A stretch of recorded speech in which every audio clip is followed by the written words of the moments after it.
ગુરુ પૂર્ણિમાનો દિવસ છે. તો આ પાવન પર્વ નિમિત્તે સૌપ્રથમ આપણે બંને હાથ જોડી ગુરુનું સ્મરણ કરીશું અને તેઓને વંદન કરીશું. ગુરુર બ્રહ્મા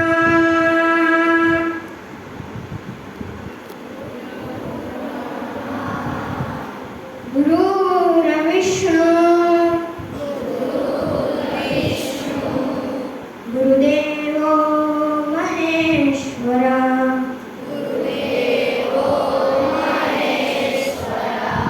ગુરુ સાક્ષાત પરમ બ્રહ્મ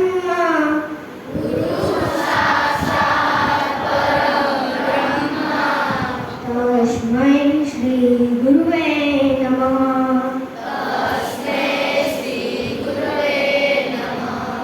તસ્મૈ શ્રી ગુરુવે નમઃ.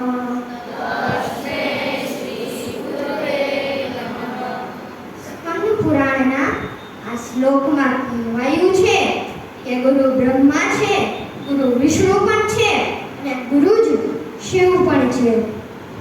એટલે કે ગુરુ સર્જન કરતા છે, ગુરુ આયોજન કરતા પણ છે અને ગુરુ વિધ્વંસક પણ છે.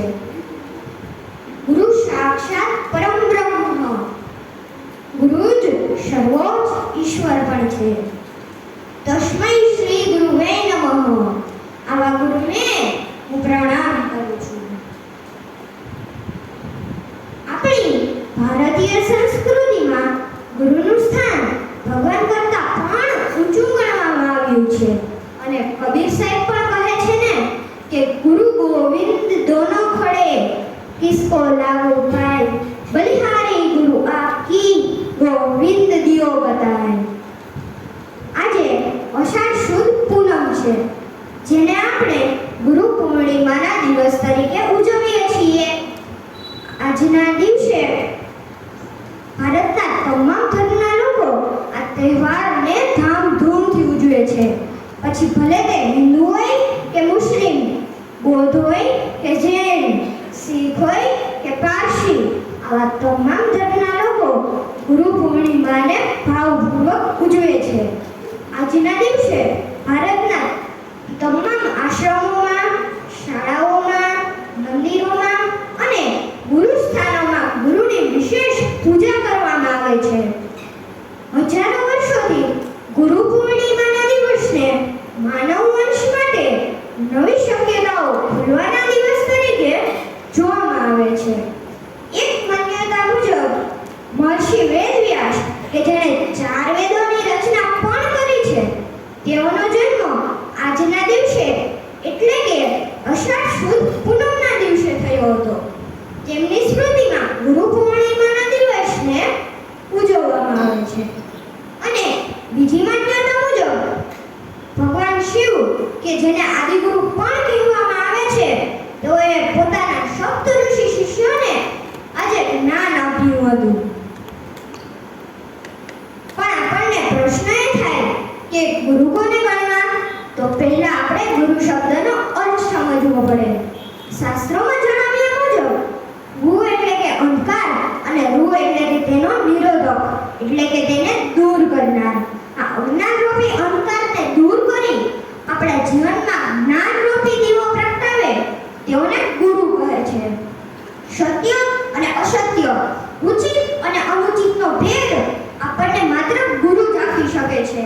બાકી આજના સમયમાં ગૂગલ અને યુટ્યુબમાંથી અઢળક માહિતીઓનો ભંડાર મળી રહે છે, પણ શું સારું અને શું ખરાબ તેવી પરખ થઈ શકે તેવી મતિ આપણને આપે એ જ આપણા સાચા ગુરુ છે. માતા પિતા પોતાના સંતાનોને સંસ્કાર આપે છે, પરંતુ ગુરુ દરેકને પોતાના સંતાનો માને છે અને જ્ઞાન આપે છે.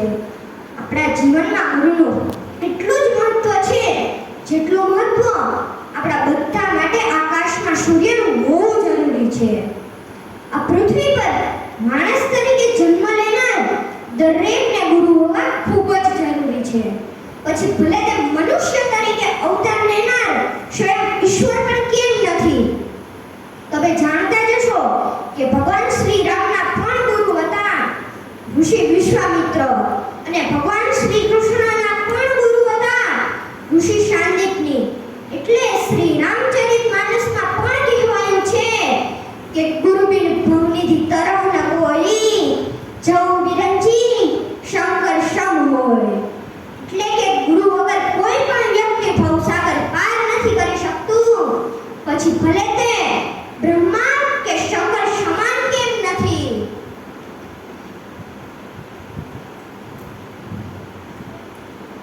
અને કબીર સાહેબ પણ કહે છે કે ગુરુ બિન જ્ઞાન ન ઉપજે, ગુરુ બિન મિલે ન મોક્ષ, ગુરુ બિન લિખે ન સત્ય કો, ગુરુ બિન મિટે ન દોષ.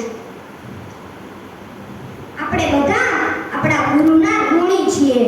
ગુરુની મહિમા અપરંપાર છે, જેને લખવા માટે શબ્દો ફૂટી પડે અને બોલવા માટે સમય ટૂંકો પડે. તો આ મારા નાનકડા મોઢે ગુરુની મહત્તા શું કહું. એટલે અંતે હું એટલું જ કહીશ કે સબ ધરતી કાગજ કરું, લેખની સબ બનરાઈ, સાત સમુંદર की मसी करूं, गुरु गुण लिखा न जाए, गुरु गुण लिखा न जाए. એટલે કે આખા ધરતીનું હું કાગળ બનાવું, બધા જંગલના લાકડાની હું પેન કરું, સાતેય સમુદ્રની હું શાહી બનાવું, તોય ગુરુ ગુણ लिखा न जाए, गुरु गुण लिखा न जाए. આપ સૌને ગુરુ પૂર્ણિમાની હાર્દિક શુભકામનાઓ.